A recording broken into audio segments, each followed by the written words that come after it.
여러분 안녕하세요. 싱그러운 일요일 아침입니다. 파워 인터뷰 윤관욱입니다. 내년 총선에서 의석을 다잡기 위해 여야가 분주하게 움직이고 있지요. 벌써부터 권역별 비례대표제 또는 석패율제 도입을 비롯한 내년 공천 방식을 놓고 기싸움이 치열한 그런 양상입니다. 먼저 새정치민주연합이 내년 총선을 앞두고 민심 잡기에 본격적으로 나선 국면인데요. 대구 수성갑 지역위원장으로 활약하고 있는 김부겸 전 민주당 최고위원이 최근 새정치민주연합의 지역분권 정당 추진단장으로 임명되면서 눈길을 끌고 있습니다. 지난 총선 때는 이 야당의 불모지라고 할 수 있는 대구 수성갑에서 이 지역주의 타파의 아이콘으로 평가받았던 김부겸 전 국회의원의 이번 임명으로 이 야권 주자들이요, 과연 지역주의의 벽을 깰 수 있을지 관심이 모아지고 있습니다. 자, 잠시 후 김부겸 전 국회의원 모시고 함께 말씀 나눠보겠습니다.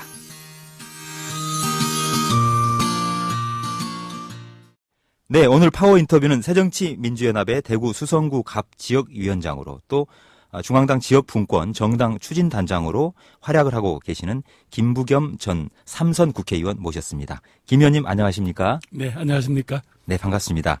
우선 이 경인방송이 인천과 경기도 그리고 충청권, 이 서울 등 수도권 2,500만 청취자 여러분들과 함께하고 있는 방송인데요. 청취자 여러분께 인사 말씀 부탁드리겠습니다. 예, 경인방송 청취자 여러분 안녕하셨습니까? 김부겸입니다. 정말 화사한 봄날입니다. 저는 오랫동안 경기도 군포에서 정치를 해왔습니다. 초년병 시절부터 제게 꿈과 용기 또 희망을 가지게 격려해 주신 우리 경인 지역에 있는 여러분들께 늘 감사하고 또 여러분들이 제게 주신 그 소중한 격려를 늘 잊지 않겠습니다. 처음 마음을 잊지 않고 밥과 하는 정치를 하라는 여러분들의 그런 격려 잊지 않겠습니다. 반갑습니다. 네. 수도권에 거주하고 계시는 많은 국민 여러분께서는 이 김부겸 전 의원의 목소리 참 오랜만에 듣는다, 반갑다 이런 분들도 있을 텐데요. 말씀하셨지만 경기도 군포에서 이 유권자들의 절대적인 지지 속에 삼선 국회의원을 내리역임하지 않았습니까? 네. 그리고 이후에 이제 야권의 불모지라고 할 수 있는 고향 대구에 가서 이딴 선거를 치렀죠. 최근 근황이 궁금합니다. 어떻게 지내고 계세요? 예, 뭐 정치하는 사람은 떨어지면 이게 뭐 인간도 아니라고 그러는데 그렇습니까? 그러나 네. 결국 정치인들을 있게 하는 것은 결국 국민들의 삶입니다. 대구 지역 시민들 여러 가지 원망을 제가 제대로 듣기 위해서 열심히 노력하고 있습니다. 특별히 이곳 수도권에 비해서 지방은 참 어렵습니다. 네. 우선 일자리가 없고 사람들이 떠나고요. 또 그런데다가 공교롭게도 지난번에 이 대구 시민들이 제게 이 40.4%라는 도망가면 나쁜 사람이 되는 그런 정도 표를 주셨어요. 그래서 네. 오히려 정말 제가 더 정성껏 이 시민들에게 듣고 묻고 배우고 해야 하겠다라는 그런 자세를 하고 있습니다. 그동안 대구에도 이른바 유명한 정치인들이 몇 사람 또 야당으로 활동을 한 것도 있습니다만 이분들이 오래 버티지 못하고 떠나셨습니다. 네. 그래서 아마 저도 곧 저 녀석도 도망갈 친구 아니냐 이렇게 보신 분들이 많아서 대구 시민들이요? 예, 그래서 네. 저는 그렇게는 안 하겠습니다. 또 저를 쳐다보고 계시는 것 같아서 그래서 제가 요즘 잘 버티고 있습니다. 그렇군요. 지금 현재 새정치민주연합, 즉 제1야당 소속이시지 않습니까? 네, 그렇습니다. 지난 2월에 전당대회를 통해서 이제 문재인 당 대표가 선출이 되고 새로운 지도부가 구성이 됐단 말이에요. 새로운 지도부가 출범하고 나서 처음 맞이하는 4.29 국회의원 재보궐선거가 곧 치러지게 됩니다. 그런데요, 이 야권 후보들이 난립하고 있어요, 선거구마다. 그래서 이 새정치민주연합으로서는 참 빨간불이 들어왔다. 상대적으로 여당인 새누리당으로서는 반사 이익을 얻게 됐다. 이런 전망이 우세합니다. 이번 4.29 국회의원 재보궐선거, 이 정치 구단, 김부겸 정치인이 보시기에는 어떻게 전망하십니까? 아유, 구급을 잘못 발언하신 거 아니에요? 그렇습니까? 네. 예, 구단이란 말은 과한 말이고요. 좀 정치권에 그나마, 이렇게 어깨너머로 본바, 그런데 제 경험에 따르면 참 야권은 혹독한 선거입니다. 이제 새 지도부가 출범하고, 이제 겨우 좀 정신 좀 차릴만 하고, 또 저희들 스스로가 자세를 바꾸어서 국민들에게 다가갈 수 있는 그런 기회에 정말 갑자기 통합진보단의 해산이라는 어떤 변수 때문에 생긴 그런 보궐선거잖아요. 네. 거기에다가 또 이제 안덕수 의원의 개인적인 그런 어떤 불행 때문에 생긴 선거여서 사실은 야권 지도부로서는 그렇지 않아도 준비할 기간도 없고 어려운 선거인데 네. 지금 야권 후보는 뭐 난립이라고 하기보다도 각자 자기 목소리를 내는 분들이 너무 많이 나왔습니다. 네. 근데 뭐 선거라는 게 갑자기 어디에 확 어떤 새로운 뭐 일이 일어나는 거 아니거든요. 네. 그 살고 계시는 국민들 또 유권자들이 선택하는 건데 갑자기 그 유권자들이 주어진 어떤 그 환경이 하루아침에 바뀌는 건 아닙니다. 네. 그래서 그동안 전통적인 여당의 지지자들은 자기 표를 가지고 있는 거고 야권 후보들은 다들 후보들 나름대로는 할 말은 있죠. 네. 우리는 이렇게 바꿔야 합니다. 이렇게 억울합니다. 또 이렇게 한번 도와주십시오라고 할 말은 있는데 이게 결국은 이제 표를 나눠 가질 수밖에 없잖아요. 네.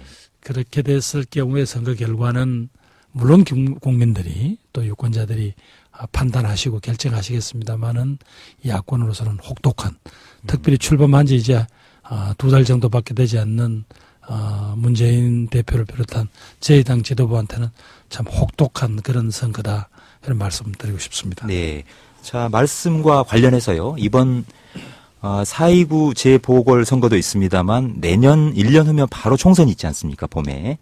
또 2017년이면 또 대통령 선거도 앞두고 있고요. 이런 상황에서 정치 일정이 계속 이어지는데요. 이 제1야당인 새정치민주연합 입장에서는 어떤 원칙과 방향으로 필승 전략을 세워야 국민적인 동의와 지지를 얻어나갈 수 있을 거라고 생각하시는지 궁금합니다.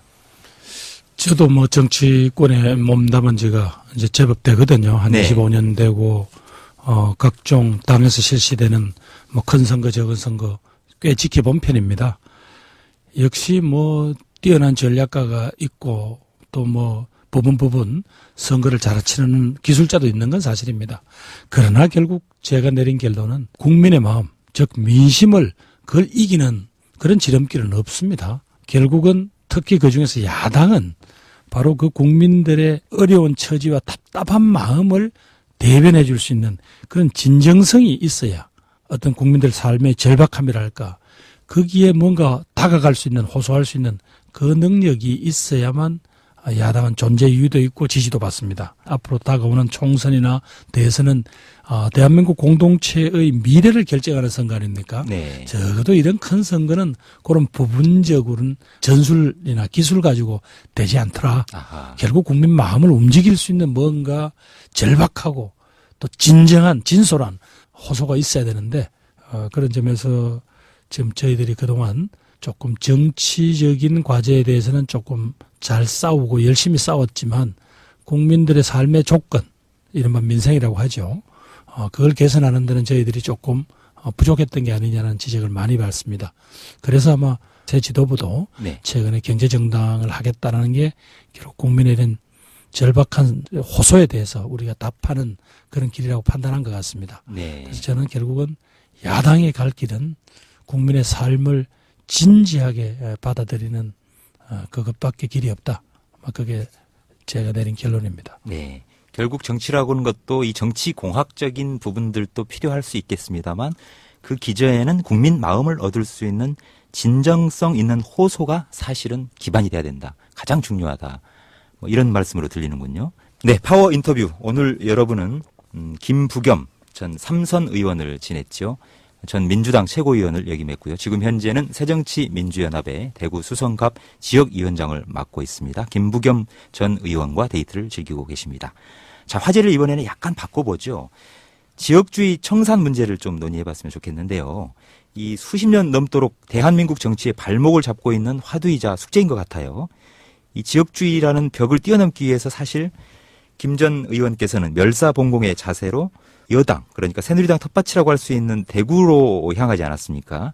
심지어는 이 바보 노무현이라는 말도 있었는데 바보 김부겸 아닌가 이런 말까지 일각에서는 듣고 계시는데요. 그 두터운 지역주의의 벽 지금 현재 허물고 있다고 자실할 수 있는지요? 하루아침에 한 개인이 허물 수 있는 거는 아닌 것 같습니다. 너무 오랫동안 이 정치인들에 의해서 악용되고 굳어지고 이런 어떤 부분이 있습니다. 그러나 한 30년 되니까 이제 국민들이 알게 되신 것 같아요. 이런 바로 이 지역주의에 기초한 이 정치 체제 가지고는 미래가 없다. 그래서 조금씩 이제 이래서는 안 되겠다라는 그런 자각이 일어나신 것 같고요. 네. 그 이제 구체적인 증거가 지난번에 이정현 의원이 그 어렵다는 뭐 거꾸로 거기는 새누리당의 불모지죠. 네. 그 전남 순천 곡성 지역에서 이제 당선되는 일이 네. 벌어졌습니다. 그래서 뭐 또 많은 사람들이 아니다. 사실상 아직도 지역주의는 강고하다. 물론 강고하죠. 그러나 이대로는 안 된다라는 또 국민의 어떤 그런 마음의 동료도 저는 엄청 커졌다고 생각이 됩니다. 네. 예를 들면 저희 당이 평균 지금도 뭐 여론조사를 해보면 한 10%에서 15%대 저희 당 지지율이 나오거든요. 네. 근데 지난번 우리가 대구 지역에서의 새정치민주연합에 대한 정당 지지율을 뭐 말씀하시겠죠? 10% 조금 넘는데 네. 지난번에 제가 대구시장 선거에 뛰었을 때 제 개인 득표율은 이제 40.3%가 나왔지만 저희 정당 지지율도 한 26% 가까이 나왔거든요. 아, 네. 예, 그렇다면 그리고 이제 그 당시에 그동안 철옹성이라고 하던 민주당의 강고한 이제 호남 지역에서도 새누리당이 의미 있는 득표를 한 걸로 알고 있습니다. 네. 그렇다면 이제 이 국민들 마음 속에서는 이제는 이건 안 되겠다라는 그런 자각이 일어난 것 같습니다. 그래서 너무 이제 정치 분석가들은 뭐 여러 가지 이제 자료를 놓고 분석해 보니까 아직도 미동도 안 한다 뭐 이렇게 이야기를 하시는데 그렇지 않습니다. 저희들 실질적으로 국민의 손을 잡아보면 뭔가 이 따뜻한 온기가 느껴지거든요. 다만 아직도 서로 양 지역에서 자신들이 지지하던 정당이 아닌 정당에 대해서는 좀 어색하신 것 같아요. 네. 그래서 저는 일정 정도의 관성이 있나 보죠. 내지는 왠지 배신하는 거 아닌가라는 그런 네네. 심리적인 갈등을 느낀다고 그래 말씀하시더라고요. 네. 그래서 많은 분들이 이제 자꾸 이 지역주의 무너지고 있냐 물으면 제가 이래 답변하죠. 제비 한 마리가 왔다고 봄은 아니다. 아하. 그러나 그 한 마리의 제비도 안 오면 봄은 시작되지도 않지 않냐. 아마 지역주의라는 이 두터운 벽, 특별히 이것은 결국 정치인들이 악용하고 그래서 더 굳어진 겁니다. 그래서 이제 국민들이 바꿀 준비가 되신 것 같다. 이제 정치인들이 더 이상 자꾸 이 상처를 못되게 악용하지만 않는다면 이제 국민들은 변화를 시킬 것이다. 그리고 저 스스로도 그런 점에서는 3년 전 총선거 또 작년에 있었던 대구시장 선거를 치러보니까요. 확실히 국민들이 또 시민들이 저를 받아주시는 것 자체가 확실히 변하고 있습니다. 네, 그게 느껴지시군요. 그럼요. 네. 대구에서 이 전통시장에서 또는 길거리에서 시민들 손을 맞잡아 볼 때 참 그런 느낌, 뭔가 변하고 있구나, 민심이. 이런 것들 느끼면 참 보람이 뿌듯해지시겠습니다. 예, 그렇죠. 이제 처음 갔을 때는 제가 이 명함을 주면 그걸 대단히 이렇게 좀 어색해하고 네. 우선 기호 2번이라는 것 자체에 대해서 낯설어 하셨는데 예. 작년 지방선거 때는 물론 뭐 표는 제가 많이 득하지 못했습니다만은 뭐 박수를 쳐주시거나 음료수를 사주시거나 환호성을 찍게 해주시고 이게 과거 같으면 야당 후보 유세하는데 이런 일이 없었다거든요. 네. 그러면 변하고 또 지난번에 이정현 의원 쭉 혼자서 하는 그 자전거 또 걸어다니는 유세라는 예. 컨셉을 잡았습니다만은 그것도 이야기를 나중에 들어보면 그래 많은 사람들이 격려를 했다는 거거든요. 네. 그렇다면 주변의 눈치를 볼 필요가 없다라고 생각한다는 건 이건 벌써 큰 변화가 온 겁니다. 네. 유권자들 자체가요. 예. 네. 인식이 달라지고 있고 변했다. 예. 그럼에도 불구하고 대구에서 정치 활동을 이끌어 나가시는 상황에서 참 애로사항도 한두 가지가 아니시죠? 그렇습니다. 어떤 게 가장 큰 애로입니까? 예전에 이제 참 힘든 게 정당으로서 이제 저희 당이 예. 그분들한테 강한 우선 불신을 주고 있고요. 야당의 역할은 근본적으로 어떤 게 견제하고 비판하는 것에 있습니다. 그런데 이 대구 분들은 당신들께서 그래도 열심히 해서 선출한 박근혜 대통령에 대해서 좀 더 잘하는 기대감이 있지 않겠어요? 네. 근데 자꾸 야당이 뭘 도와주지는 않고 자꾸 시비나 거는 듯한 네. 그런 섭섭함이 있는 것 같습니다. 그래서 정당에 대한 아직 여전히 불신은 있습니다. 다만 지방은 아까 제가 말씀드린 대로 어렵거든요. 네. 좋은 일자리가 없으니까 젊은이들이 떠나고 그러다 보니까 이 서민 경제들이 많이 위축돼 있습니다. 그러다 보니까 좀 정치를 잘해서 뭔가 살려주길 기대했는데 기대에 못 미치는 거 아니냐에 따른 실망감은 있습니다. 네.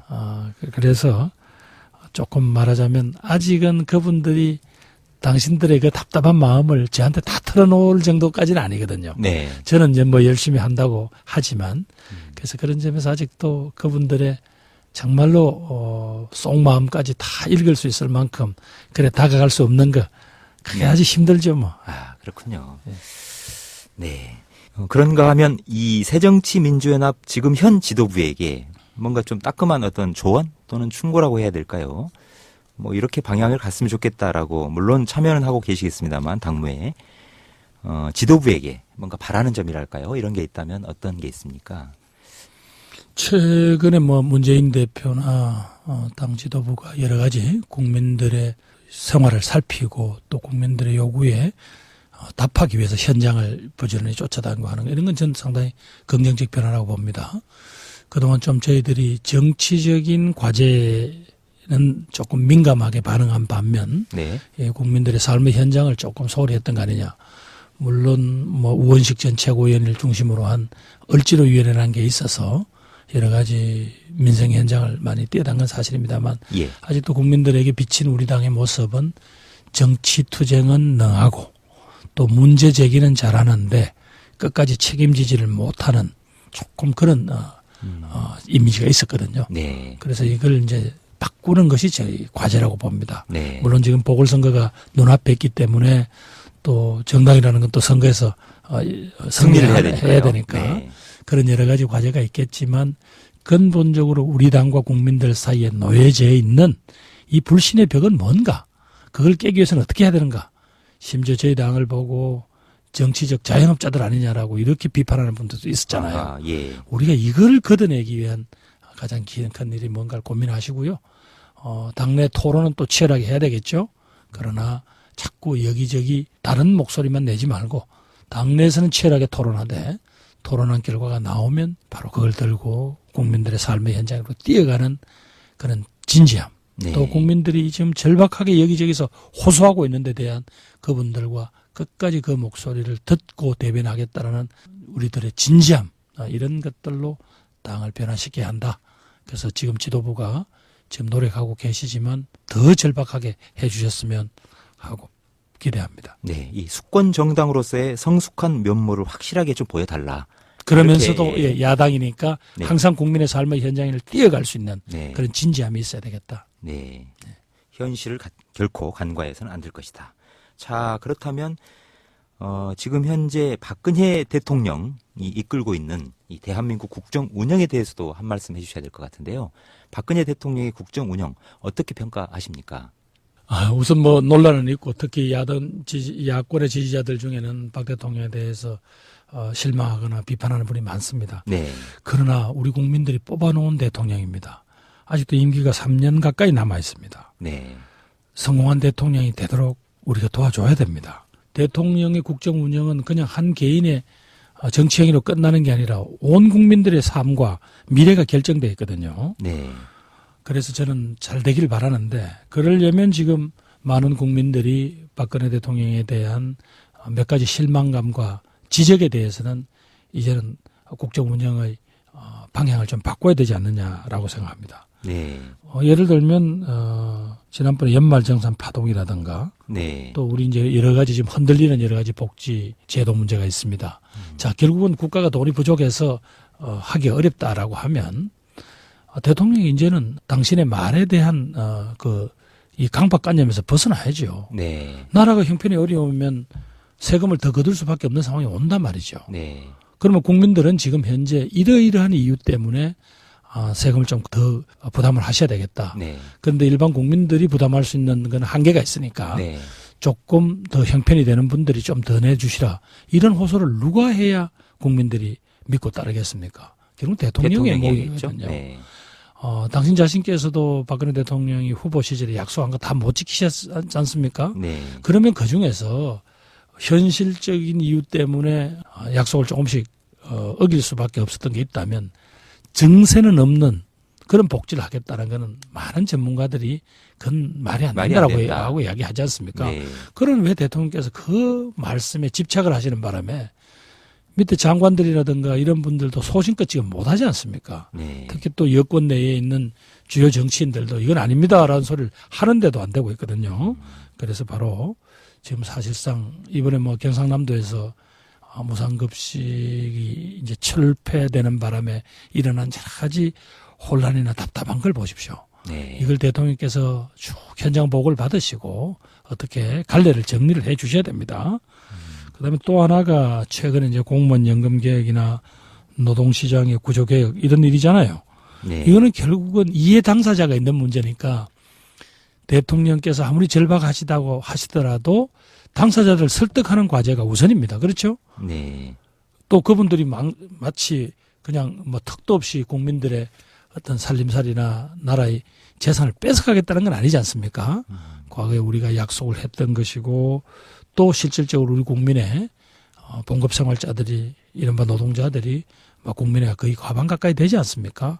이분들의 삶의 조건을 정하는 문제인데 행정적 편이라든가 혹은 정치적 목표 때문에 그냥 가라, 깎아라 이렇게 한다고 금방 되지는 않습니다. 네. 이런 부분들은 결국은 사회적으로 그 당사자를 포함한 국민의 대표기관, 국민의 또 다른 대표자인 대통령을 보호하는 행정부 그리고 이해 당사자들이 전부 다 정말 진지하게 어떻게 하면 지속 가능한 대한민국이 될 것인가? 네. 어떻게 하면 정말로 지금 더 도움이 절박한 국민들에게 더 도움을 주기 위해서 우리가 각자 조금씩 양보할 것인가? 저는 이런 역할은 결국 대통령이 하실 수밖에 없다. 네. 그랬으면 좋겠고요. 마지막으로 꼭 말씀드리고 싶은 건 인사 문제입니다. 인사. 예. 그동안 대통령께서 어떻게 아마 충직하신 분들이겠죠. 그러나 추천한 많은 분들이 청문회 과정에서 보면 국민의 기대 수준에 못 미친 경우가 많았거든요. 예. 그러면 저는 박근혜 대통령의 인재풀이 이보다는 더 풍부할 거라고 봅니다. 이른바 충성심이 가장 중요한 기준이 아니냐라는 오해도 받잖아요. 아니다. 국민들을 생각하는 측면에서 앞으로 더 능력 있는 좋은 사람을 발굴하겠다. 한번 어떤 그런 어떤 자세 변화가 있었으면 또 너무 많은 권한이 청와대에 집중되기 때문에 장관들이 소신껏 일을 못한다 이런 그런 여론도 나왔는데 결국 이건 인사 문제다 뭐 이렇게 생각이 됩니다. 그렇군요. 여러 가지 중요한 말씀을 해 주신 것 같아요. 지금 현재 박근혜 대통령의 국정운영 스타일, 성공한 대통령이 되도록 우리 국민 모두가 힘을 모으고 도와줘야 된다. 이건 국민의 어떤 삶의 질과 직결되기 때문이다. 이렇게 대전제를 내리셨고요.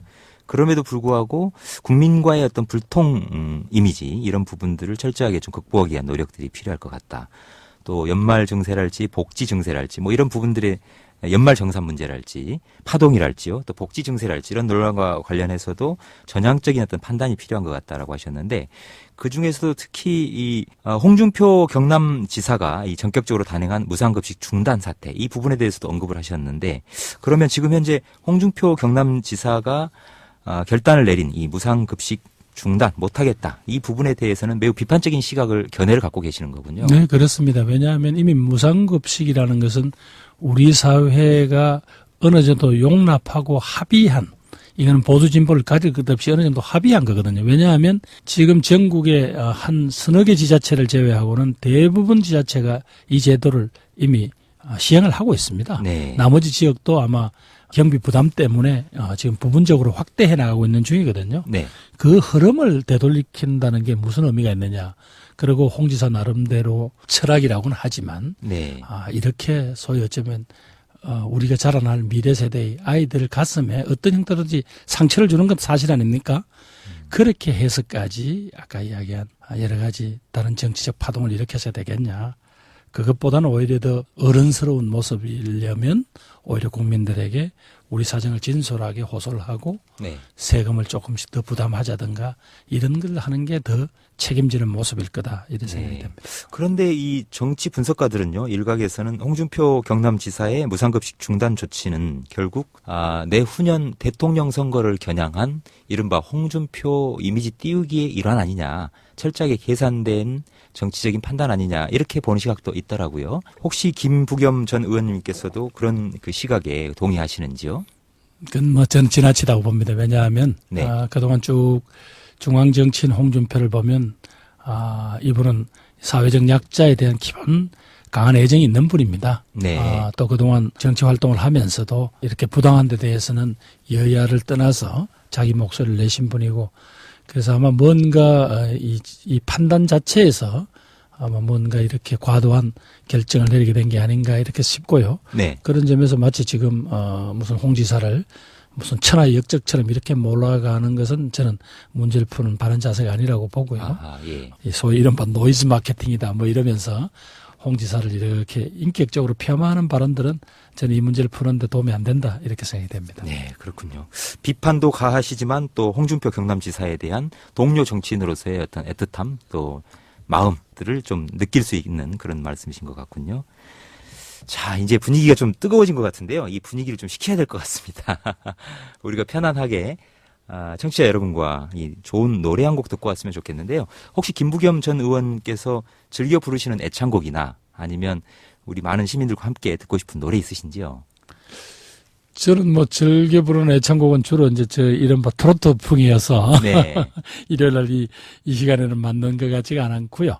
다만 제가 대구 내려갔더니 대구에 여러 문화적 아이콘이 있습니다만은 이 시각에는 저는 여러 국민들이 요즘 힘들어 하잖아요. 네. 대구의 문화적 아이콘은 지금은 고인이 되셨습니다만 김광석이더라고요. 그렇죠. 가수 김광석. 예, 김광석 네. 거리도 있고 지금도 매일 몇백 명 이상의 또 뭐 거의 어떨 때는 주말에는 몇천 명씩 오시더라고요. 추모객이나 관광객. 예, 관광객이. 네. 그래서 저는 김광석이 불렀던 여러 노래, 물론 저희 세대들은 그 뭐 이등병 편지, 뭐 이병열차 안에서 이런 네. 거 가지고 운 사람이 많습니다만 네. 오늘은 그것보다는 우리 국민들에게 함께 힘내자는 뜻에서 일어나라는 아주 신난 노래 있습니다. 네. 한번 듣고 싶습니다. 네. 그럼 김 전 의원님께서 소개 좀 해주시죠. 네, 우리 경인방송의 청취자 여러분들과 김광석의 일어나 함께 듣고 싶습니다.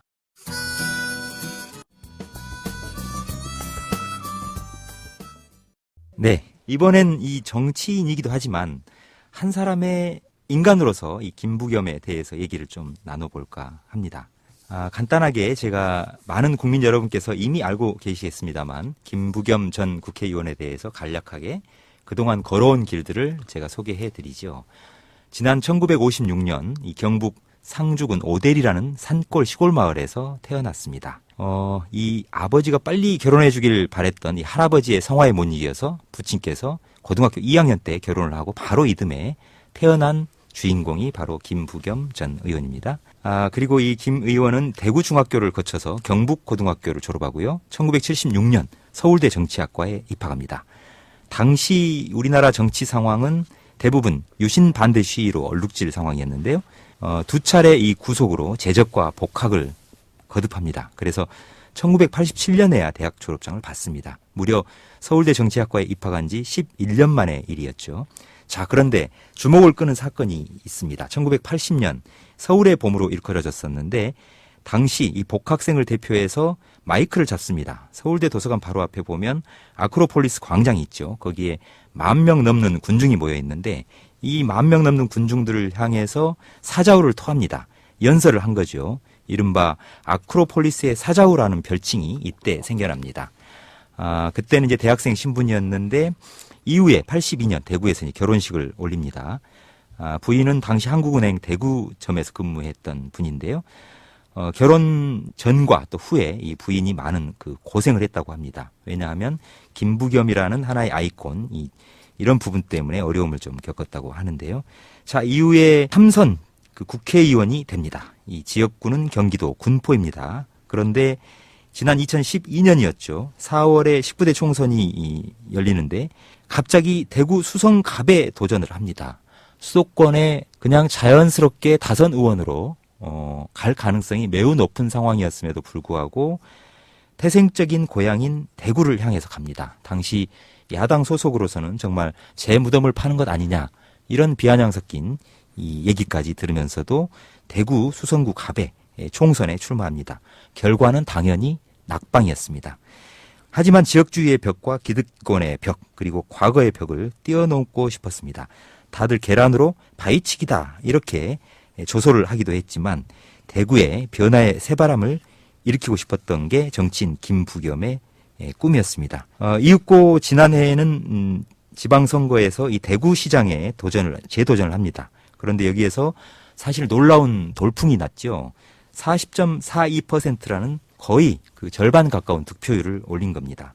결과는 비록 그 패배를 했지만 그 숫자가 남긴 의미는 한국 정치사에 큰 그 상징을 또 안겨주고 있는 그런 상황입니다. 자, 제가 간단하게 김부겸 의원님의 전 의원님의 살아온 길을 소개를 해드렸는데 혹시 제가 잘못 설명한 부분이 없나 모르겠습니다. 네, 아버님께서 그 조언하신 부분에 대해서는 뭐 당시에 그런 예가 많았다고 네. 당신께서 뭐 특별히 큰 사고 치신 거 아니라는 거 늘 말씀하시는데 아버님께 네. 오히려 누가 될 수 있겠네요. 예. 그렇군요. 네.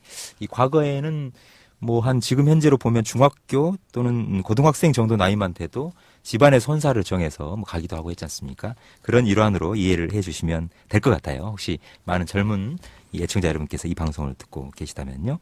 자, 그런데 조금 전 설명드렸습니다만 원내에서 이제 정말 황야로 나오셨어요. 원외로. 그리고 야권으로서는 굉장히 어렵다라는 여권의 텃밭인 대구로 활동 부대로 옮겼지 않습니까?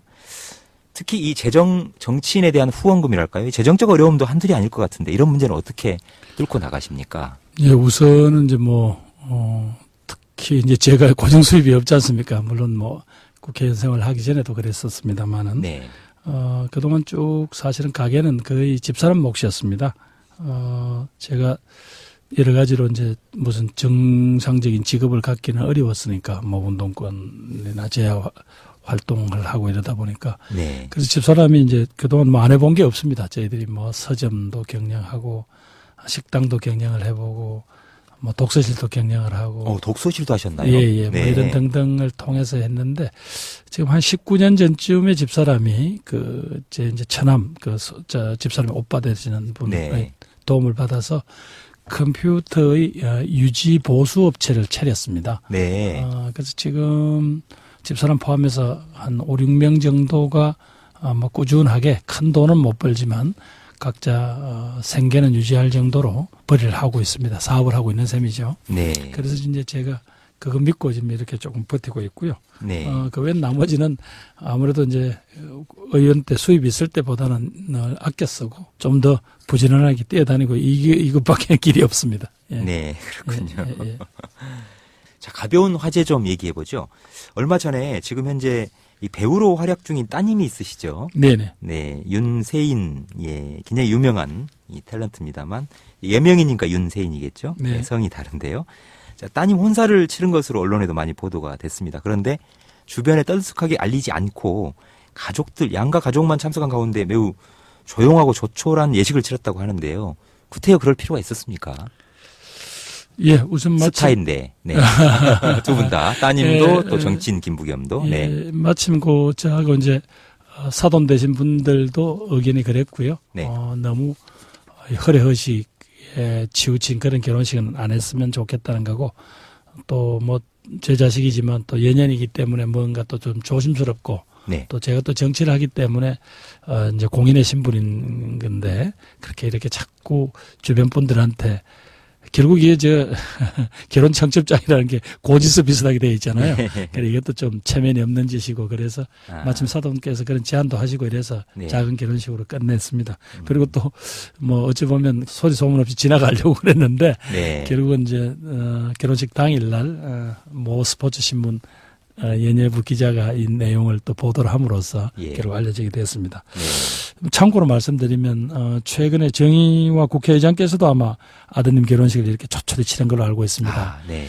조금 우리 사회에서 조금 많은 분들이 좀 이 결혼식 분위기를 이 흐름을 한번 바꾸는 동참을 해주셨으면 가끔씩 요즘 가보면 물론 형편이 되는 분들이겠습니다만은 예를 들면 호텔 예식이라든가 이런 걸 보면 조금 허례가 지나치지 않나 네. 싶은 게 있거든요. 네. 아마 이런저런 것들이 지금쯤 또 한 번은 흐름을 한번 바꾸는 그런 사회적 분위기가 나올 때도 됐다라는 생각도 들더라고요. 그야말로 이 소박한 의례 문화를 몸소 실천하신 거군요. 실질적으로 또 제가 이제 좀 이른바 소문난 큰 결혼식을 치르려면 네. 또 주변의 도움을 받아야 되는데 네. 그것도 너무 낯짝 두꺼운 일이다 하는 네. 생각이 들더라고요. 그렇군요. 네, 여러분께서는 지금 현재 민주당의 3선 국회의원을 지냈고 지금 현재 새정치민주연합 대구 수성갑 지역위원장을 맡고 있는 김부겸 전 의원과 데이트를 즐기고 계십니다. 자, 김 전 의원님, 그런데 현실은 녹록지 않아 보여요.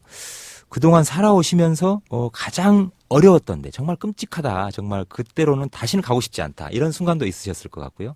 참으로 행복하고 뿌듯하고 가슴 충만한 느낌을 받는 그런 순간도 있으셨을 것 같은데 양극단일 텐데요. 가장 힘들었던 시기 또 가장 뿌듯하고 보람이 있었던 시기를 꼽는다라면 어떤 추억이 있으신가요? 가장 끔찍했던 제 개인적으로 이러저런 소소한 경험이 있습니다만 가장 참 답답하고 비참했던 거는 결국 작년에 그 세월호 사건 때입니다. 바로 우리 온 국민들이 지켜보고 있었지 않습니까? 그렇죠. 네. 그랬을 때 아무 일도 할 수 없는 상태에서 우리 자식과 같은 그 아이들과 또 그 많은 시민들이 그렇게 생명을 대책 없이 저희들이 이렇게 떠나보냈다는 것이 그때는 정말 무기력하고요.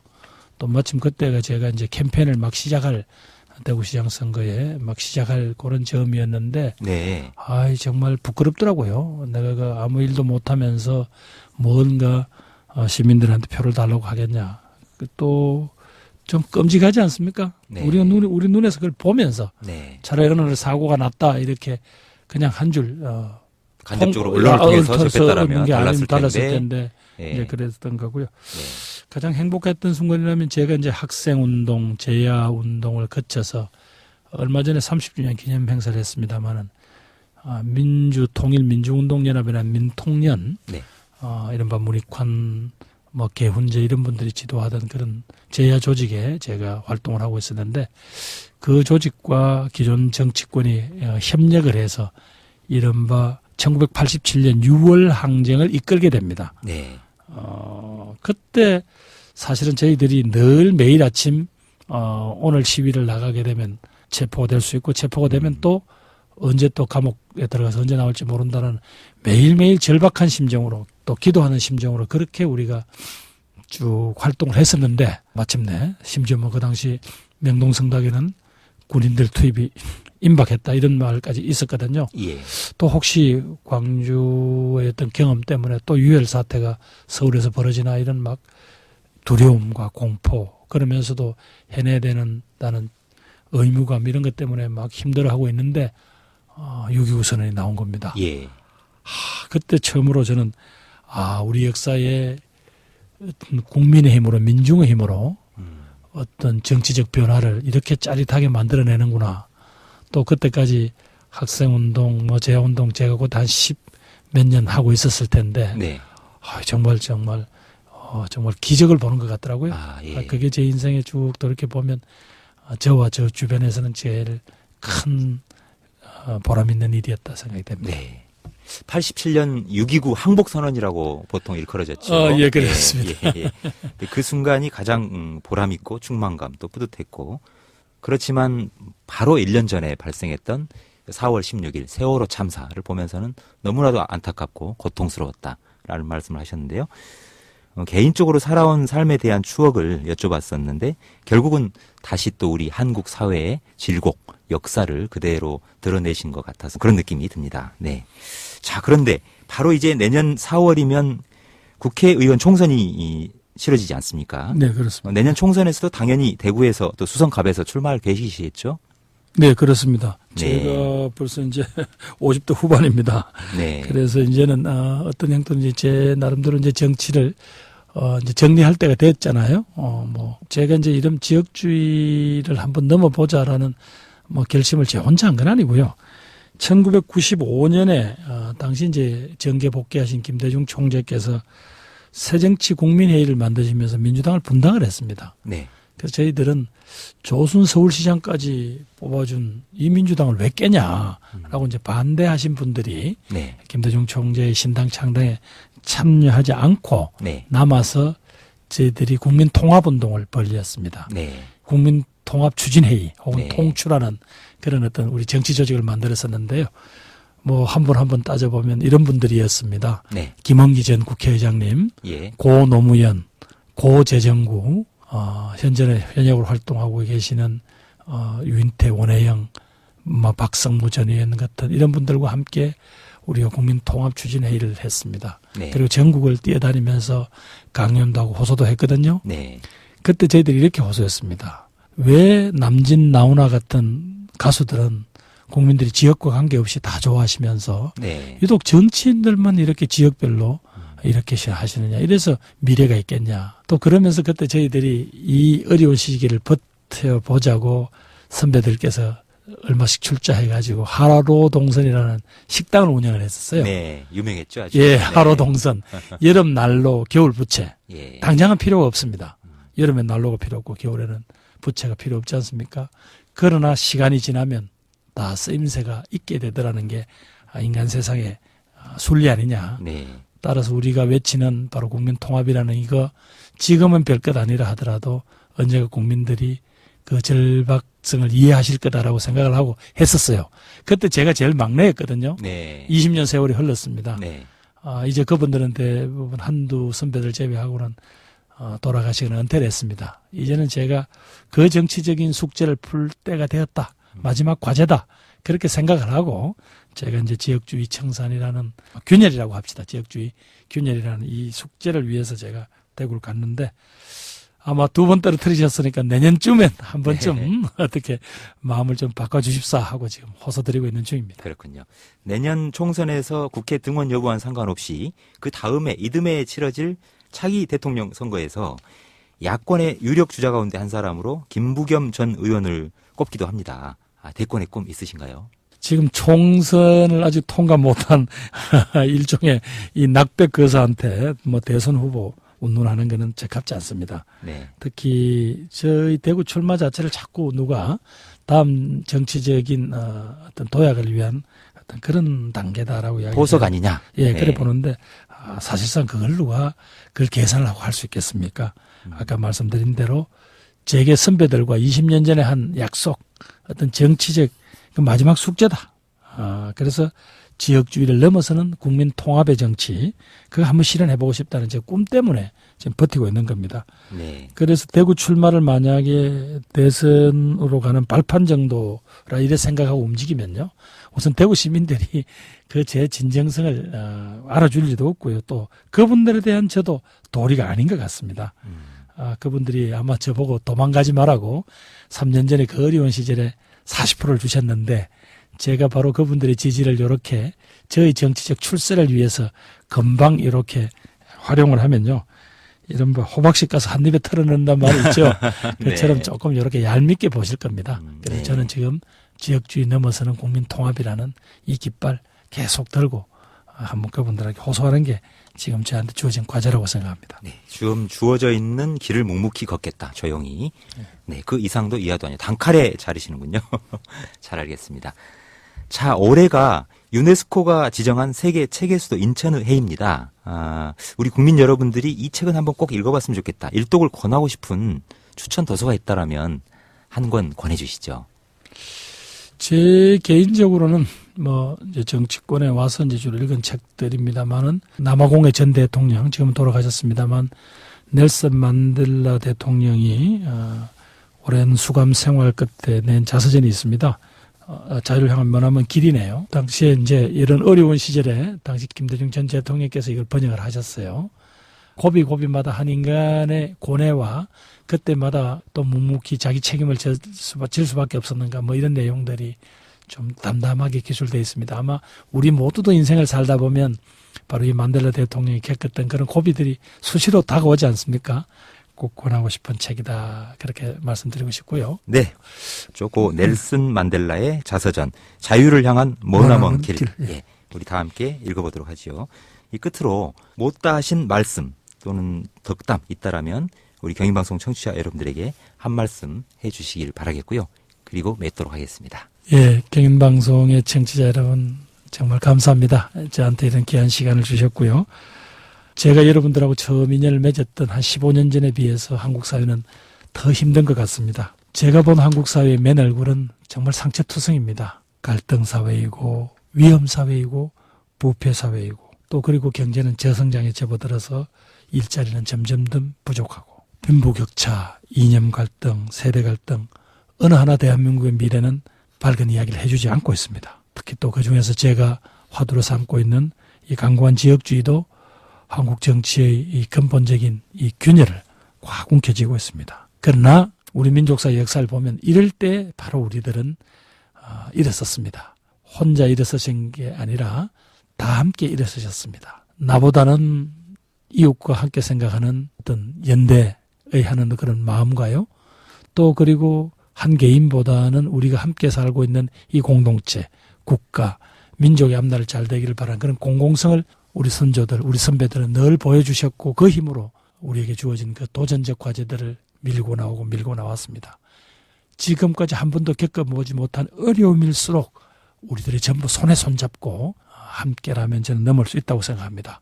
바로 그것이 2002년도에는 한국 축구의 월드컵 기적으로 나타났고 2008년도 올림픽에서는 한국 야구의 기적으로 나타난 적이 있습니다. 이제는 바로 그 젊은이들이 보여주었던 그 가능성과 그 열정을 이젠 대한민국 공동체의 것, 한민족 공동체의 미래로 그렇게 만들 수 있고 그것은 특히 이 수도권의 이 어려운 조건에서도 열심히 살아가시는 우리 국민 여러분, 시민 여러분들께서 해내줄 수 있다고 생각합니다. 앞으로 저도 여러분들의 그런 기대에 부응할 만한 그런 정말 진지하고 그리고 상대편의 설자를 인정을 해주는 그런 상생 협력하는 그런 정치를 한번 만들어 보겠습니다. 감사합니다.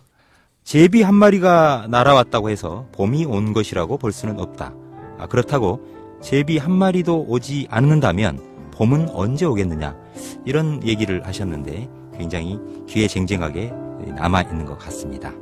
곧 치러질 4.29 국회의원 재보궐선거를 뛰어넘어서 여야가 내년 총선에 심혈을 기울이고 있는 모양새입니다. 그런데 과도한 이슈 경쟁보다는 어떤 인물이 지역 발전에 더 큰 구실을 할 수 있는지를 보고 일로서 평가받는 것이 우선돼야 하지 않을까 싶습니다. 이 앞으로도 지역주의 타파 그리고 국민 통합의 상징으로 떠오른 김부겸 전 민주당 최고위원 같은 이런 정치인들의 변화의 움직임이 보다 널리 전국적으로 퍼져나가기를 바라겠습니다.